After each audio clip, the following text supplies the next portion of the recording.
Welcome back to Birds of a Feather. This is your daily Baltimore sports podcast. My name is Nathan Stroud, and today we've got a lot of stuff to talk about in today's episode. We're going to be talking about both the Ravens and the Orioles in today's episode. I know we haven't really talked about the Orioles for the past couple of weeks because since the Orioles season has ended, there hasn't really been a super big reason to talk about the Orioles, but I did say that whenever they started, getting some manager conversations going, that we were going to be talking about that when news does come across. And over the past couple of days, we do have some rumors, some surprising rumors as well, of some people that the Orioles are interested in to be their next manager of the team. We're also going to be talking about the Ravens, going to be a little bit of a rant sesh, just kind of talking about the state of the team right now a little bit. I know we did that a lot in the last episode as well, but just kind of wanting to go over the state of the team. Also, just overall, how things are looking right now. Obviously, being 1-5 heading into our bye week. It is currently Wednesday, it just turned Thursday because we are recording this episode pretty late. But we're in the middle of the week. This is the Ravens bye week. So usually there would be practice Wednesday, Thursday, Friday, and then going into the game on Sunday. Or, depending on when the game was, obviously 3 full days of practice. But it's the bye week, so there's no practice this week. It's more of a time for guys just to get healthy, get rested, get their minds right, and then obviously going into next week, everyone should be fully ready to go, and we'll be preparing for the Bears next week. But this week, it is the bye week. Week 7 is our bye alongside the Bills. Just kind of wanted to go over the team as a whole right now because it is a little bit of a mess, as y'all do know, but we are going to go over the Orioles manager stuff first, so let's just get right into that. So going over some rumors for the next Orioles manager, we've got 2 big ones right now. The first one that came out a couple of days ago was Luis Rojas, and if y'all don't know who this is, he is currently the third base coach for the New York Yankees, and he's been the third base coach for the past couple of years. The Yankees organization values him very highly. The fans of the Yankees want him to go. Everybody who I've seen of a fan of the Yankees desperately wants him to leave, and that's just because of his history as a manager. Back in 2021, or back in the 2020 to 2021 season, both of those years, he was the Mets manager. And a fun fact about Luis Rojas is basically, it says the Orioles reportedly have interviewed Yankees third base coach and former Mets manager Luis Rojas for their vacant skipper role. As Mets manager, Luis Rojas led the first team in MLB history to lead a division for 100-plus days in a season and finished that same season with a losing record, and they ended up being 77-85. So, look, guys, this is Luis Rojas right here. You guys probably know who he is. As Mets manager, and even not being a fan of the Mets, just being kind of a fan of baseball, I mean, you hear about this stuff. You heard about that being, one of the biggest collapses in a season ever. Led one of the biggest, negative turnarounds in a season ever. And he was the manager of that team, so obviously he's going to get looked at a lot. He eventually did get fired. He is now staying in New York, and he's the Yankees' third base coach. So, again, Yankees fans don't like him because, again, when you have your name kind of stamped as a part of a team that, negatively turned around that bad and ended up with a losing record after leading the division for 100-plus days, when you have that attached to your name and you're the manager, that's obviously a very negative thing. And look, why did the Orioles interview him? I don't know, but from the outside looking in on this situation of seeing what people say about him, seeing what's kind of been his history, I don't really know if this would be the best hiring right now for the Orioles. Obviously, he does have manager experience. Did it go very well? No. But, look, the Orioles, I mean, I want to say that they're desperate for a manager. Again, and I've said this before. I've said this throughout the season as well. And this was also kind of confirmed by Mike Elias. We are still going to view Tony Mansolino, who was obviously the interim manager of the Orioles this past year after we fired Brandon Hyde. We still view him as a target. We still view him as someone that we can hire to be the future manager for the Orioles. Now, If the Orioles end up doing that, if they go down the route of rehiring Tony Mansolino, or not rehiring, but making him the full-time manager for years to come, if they go down that route, I will be extremely disappointed, and I think every other Orioles fan would be as well. Because to me, that's lazy. To me, that's lazy. To me, that's not them doing their justice, going out of organization to go find someone. So while I don't really agree about this Luis Rojas signing, while I do think that it's a little bit odd, and with some of these managers, it's kind of one of those situations where, who knows? Like, maybe we end up hiring Luis Rojas to be the manager of the Orioles. Obviously, it gets very frowned upon. And then he ends up actually being exactly what this team needs, brings the mentality that this team needs, and we actually have success with him. Maybe that happens in a perfect world. But just kind of on face value, I just don't really know how I would feel about it. But I do respect Mike Elias for obviously going out of organization. He said he was going to do that. He said he was going to look around the league. He said he was going to look at out of organization places for bench coaches and third base, coaches, all that stuff. So I do like that he's going out of organization, but we do have one more guy that actually earlier today got rumored to be the next Orioles manager, and someone that the Orioles have heavy interest in. And that player that I'm talking about is none other than the future Hall of Famer himself, one of the greatest players in baseball history, former first ballot Hall of Famer, Albert Pujols.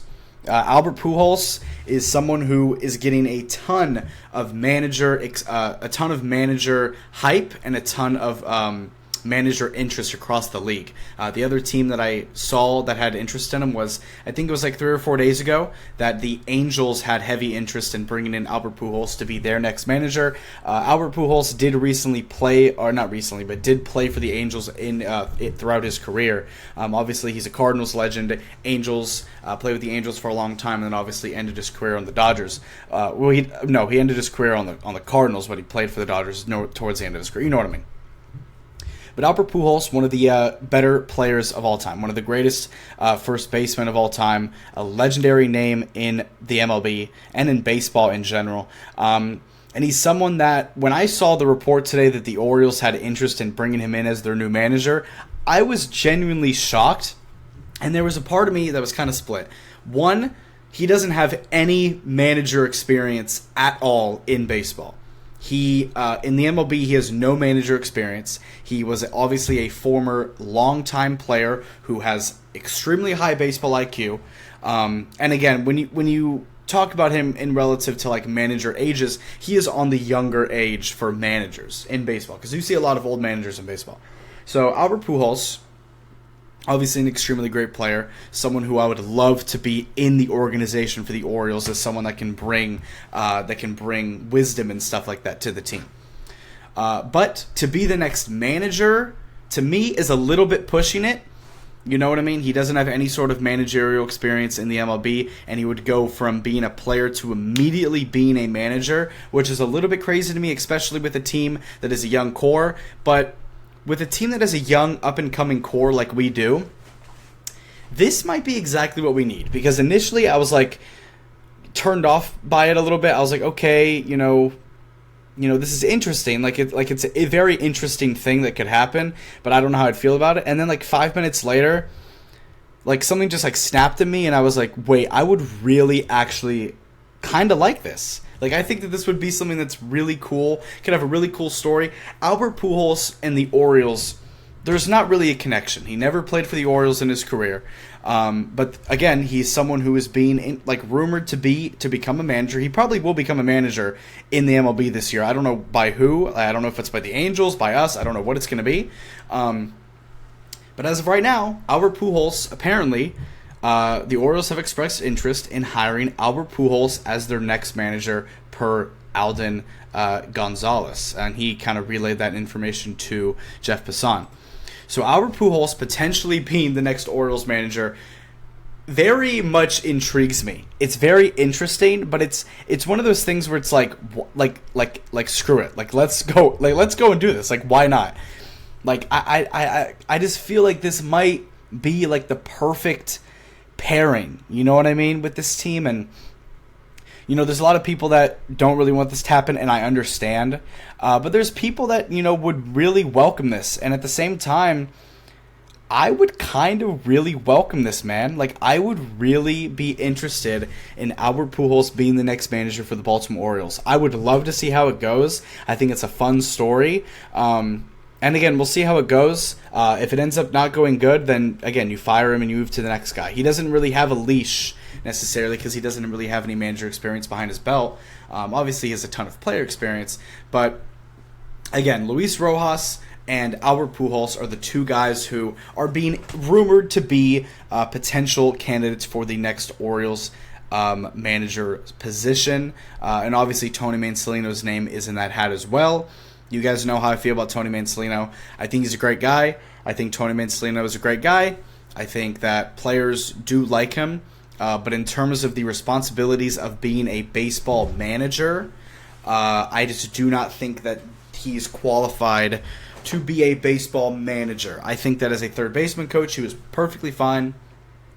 I think just somebody in an organization, I think, is completely fine. And I think the same thing with, like, Brandon Hyde.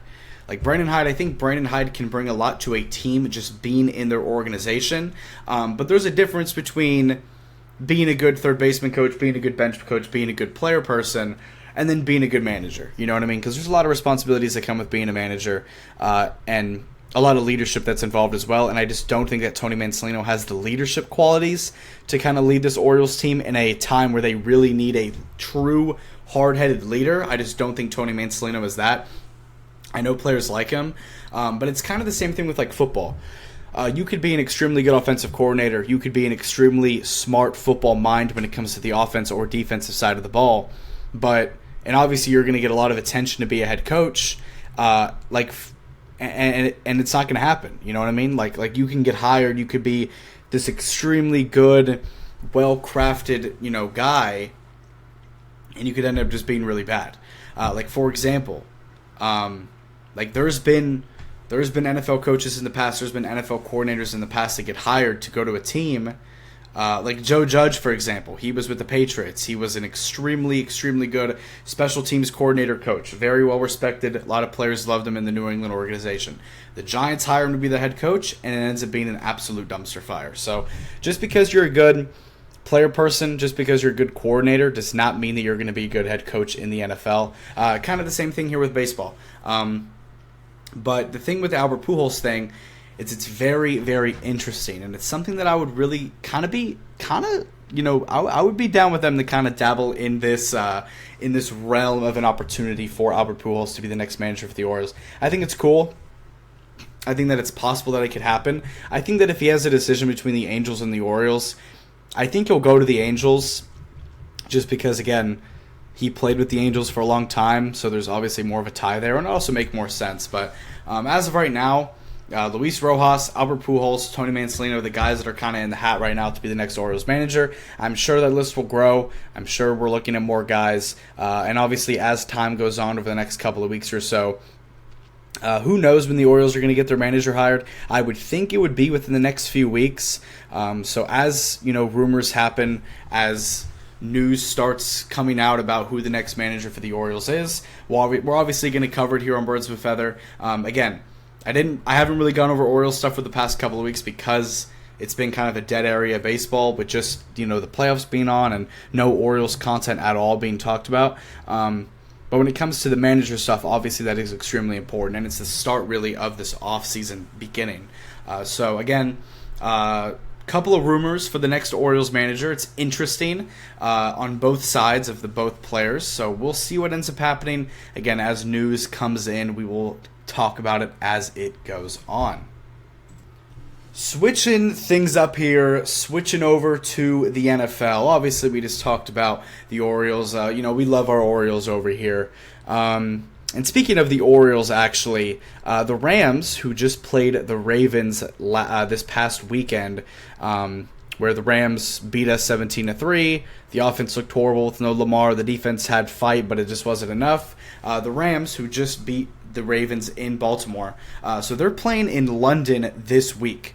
The Rams game is in London this Sunday, so instead of the Rams, instead of going back to LA, practicing, and then leaving from LA, they're actually staying in Baltimore and practicing in Baltimore, and then flying straight from Baltimore to London. But what's funny about the Rams staying in Baltimore is that obviously the Rams are not going to use the Ravens' practice facilities and practice fields.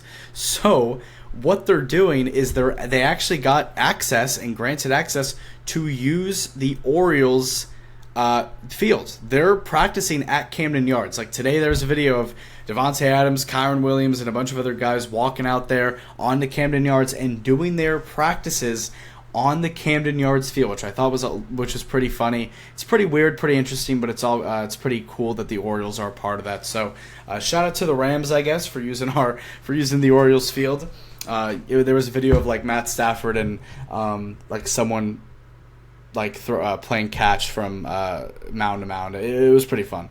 But going over the Ravens here.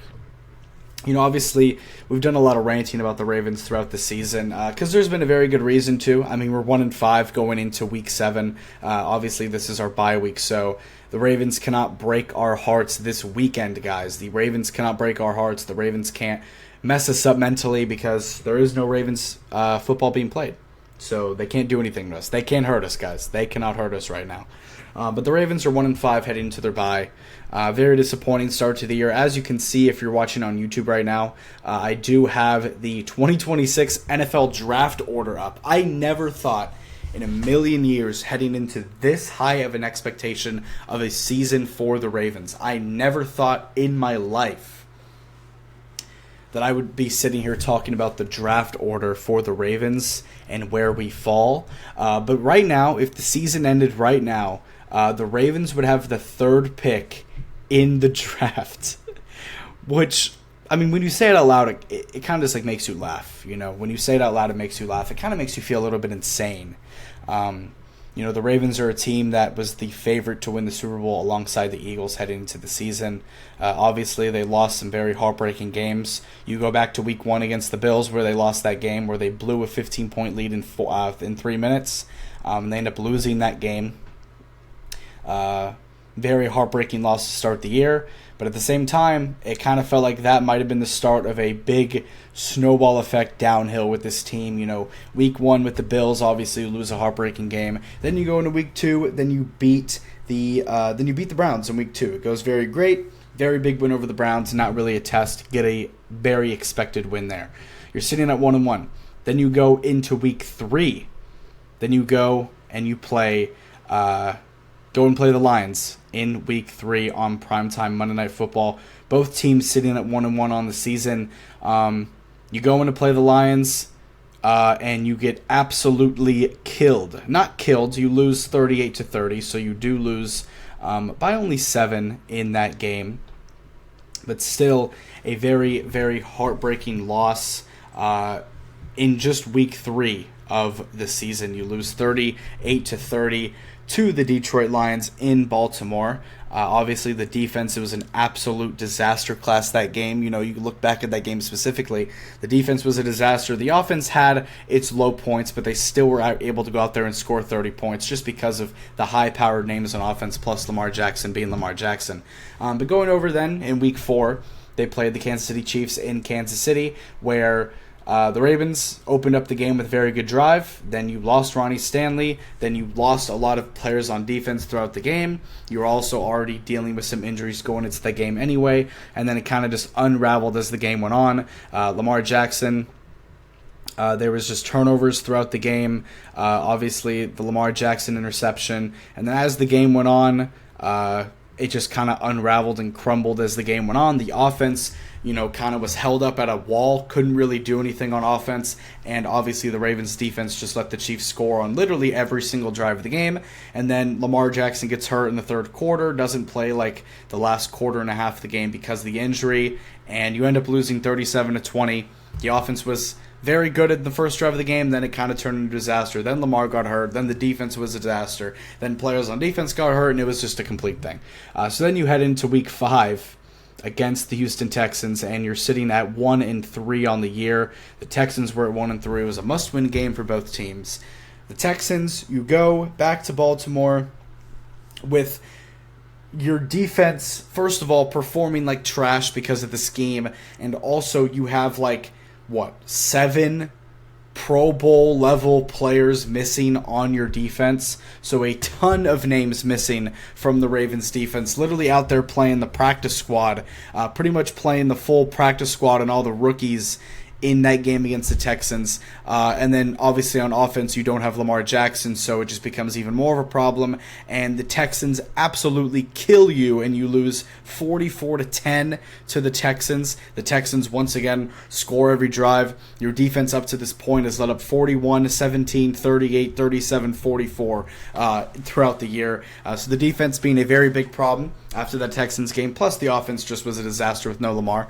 Then go into week 6 against the Rams, which was the game this past Sunday. The Rams, it was a closer game.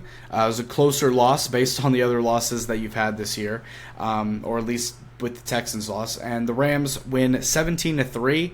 The Rams, at the start of the second half, kind of turned the game around completely. It was tied 3-3 going into halftime. Then the Rams scored. Then the Ravens turned it over. Then the Rams scored again. And then that was the game. Obviously, no Lamar Jackson on offense. Our offense becomes probably the worst offense in the NFL with no Lamar. There was also some very questionable play calling in the goal-to-go situations, which just left points on the board. Plus, Cooper Rush threw an interception. There was turnovers by Zay Flowers and Cooper Rush in this game. And it was just an extremely sloppy offensive game. Eventually, you bring in Tyler Huntley. He kind of brings a spark, but it was too late. The Rams didn't even play well. The Ravens defense, actually, for the guys that were out there, they had some guys come back from injury. But for the guys on the Ravens defense, they actually played with heart. They played well. They got stops on the Rams. They forced a turnover on the Rams as well. So when the Rams played the Ravens, the defense for the Ravens actually showed up and played well, but the offense just was a complete and utter disaster. The only positive about that game was the way that the defense played and the heart that they fought with. But the offense was, again, a complete disaster without Lamar Jackson.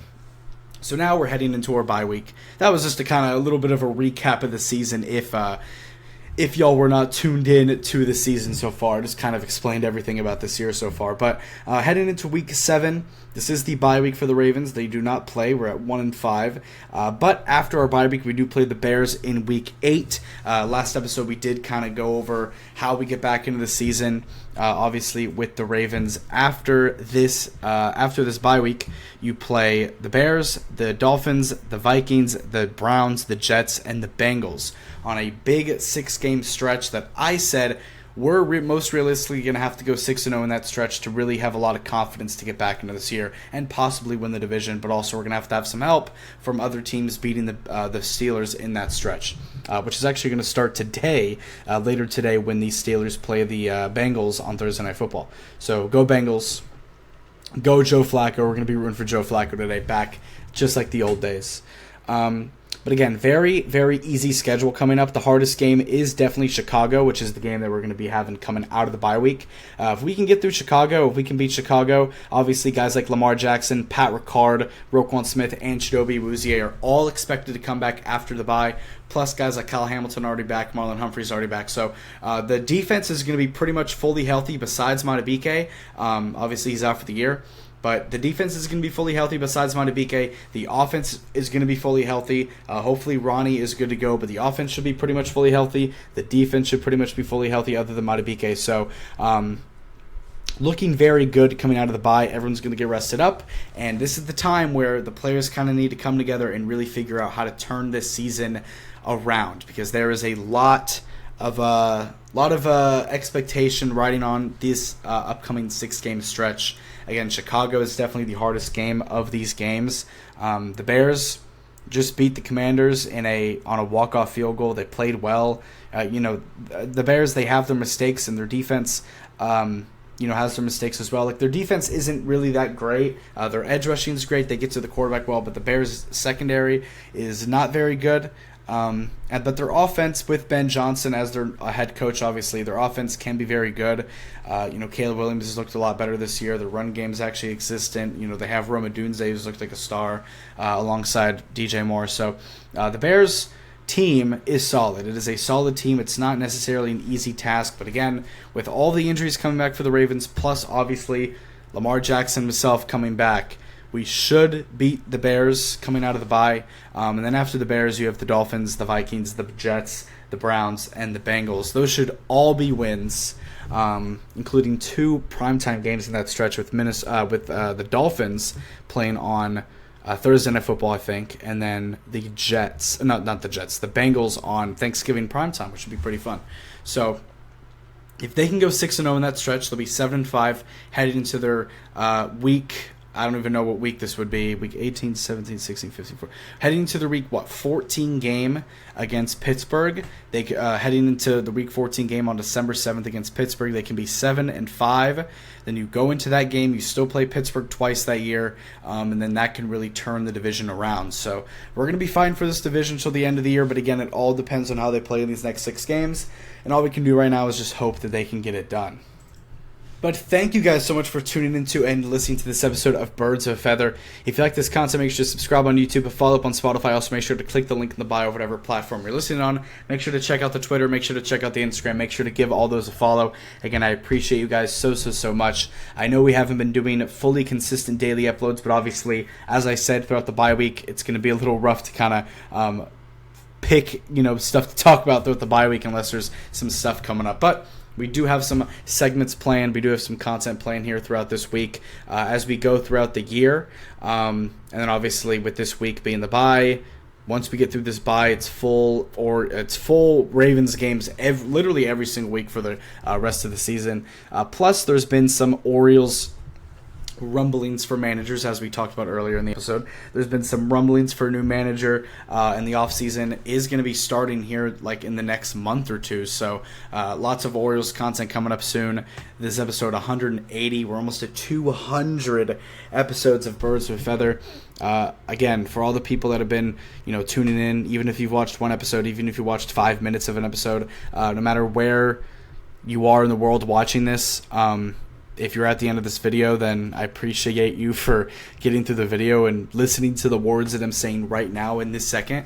But again, I appreciate you guys so much for all the support with this show. Put some work into it. Obviously, we rebranded and everything. We rebranded the logo and the font and everything like that and all that stuff. And gotten a lot of really positive stuff from that. Got a lot of positive comments from that. So I appreciate everyone that has submitted any sort of remark. Haters. Lovers, whoever it is. I appreciate all of you guys. I'm going to work as hard as I can to make sure that this thing could be as big as it possibly can be moving forward. But again, we're covering this pretty much every single day. Every single day we're going over Ravens stuff, going over Orioles stuff. It's a constant moving thing. You go from opening day, going over every single Orioles game. Also went over Ravens stuff as it popped up throughout the baseball season as well. Now we're at Ravens season, talking about the Ravens a lot. Two disappointing seasons. Like the Ravens and Orioles seasons have very much been very similar so far, which kind of sucks, but I do have a lot of faith in the Ravens that they can turn this around. Got to stay positive. But this is why we love sports, because you stick with your teams through the highs and the lows. Because at the end of the day, when they're holding up that trophy, it'll all be worth it in the end. So, again, I appreciate you guys so much for all the support. I have an episode up tomorrow talking about something. If some stuff pops up, we'll talk about it. Again, I usually record at the end of the day, so all the news that happens throughout the day can happen. So, again, if there's anything tomorrow that we'll talk about, we'll talk about. And we'll kind of see what happens as the day goes on. But, again, if you want to see, like, my initial reaction to stuff, like, as it first comes out, I kind of post my initial first reaction on Twitter. Just like kind of talking about it, like giving a quick little, couple words about it. Then I usually go and record. So again, I appreciate you guys so much. I'll see you guys in the next one. You have a great day. Go O's, go Ravens, and I'll see y'all later. Peace out.